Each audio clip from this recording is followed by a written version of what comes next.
চট্টগ্রামের পতেঙ্গায় প্রশিক্ষণ বিমান বিধ্বস্ত হয়ে নিহত পাইলট অসীম জাওয়াদের মানিকগঞ্জের বাড়িতে চলছে শোক। ছেলেকে হারিয়ে বারবার জ্ঞান হারিয়ে ফেলছেন তার মা।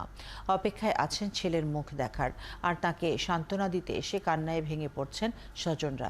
মনিরুল ইসলাম মিহিরের তথ্য ছবিতে প্রতিবেদন।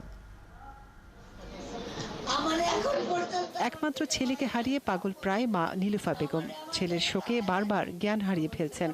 সবার কাছেই প্রিয় সন্তানকে ফিরিয়ে দেওয়ার আকুতি জানাচ্ছেন, আর তাকে সান্ত্বনা দিতে গিয়ে কান্নায় ভেঙে পড়ছেন স্বজনরা।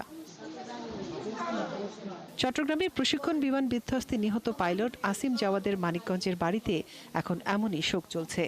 জেলার সাটুরিয়া থানার গোপালপুর গ্রামে মূল বাড়ি হলেও মা থাকেন শহরে, আর চিকিৎসক বাবার কর্মস্থল গাজীপুরে। স্ত্রী ও 2 সন্তানকে নিয়ে আসিম থাকতেন চট্টগ্রামে।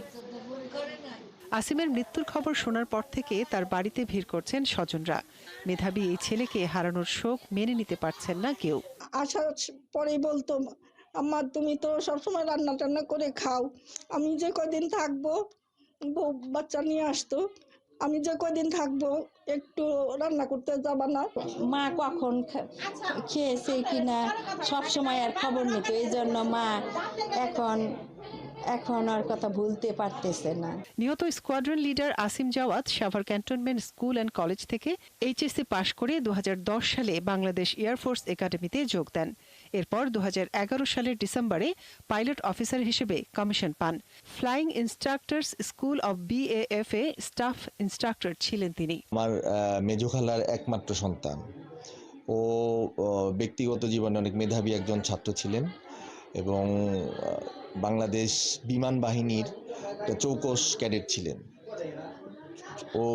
ওদের ব্যাচেরও ফার্স্ট বয় ছিলেন এবং পরবর্তীতে ও সোল্ড পেয়েছিলেন।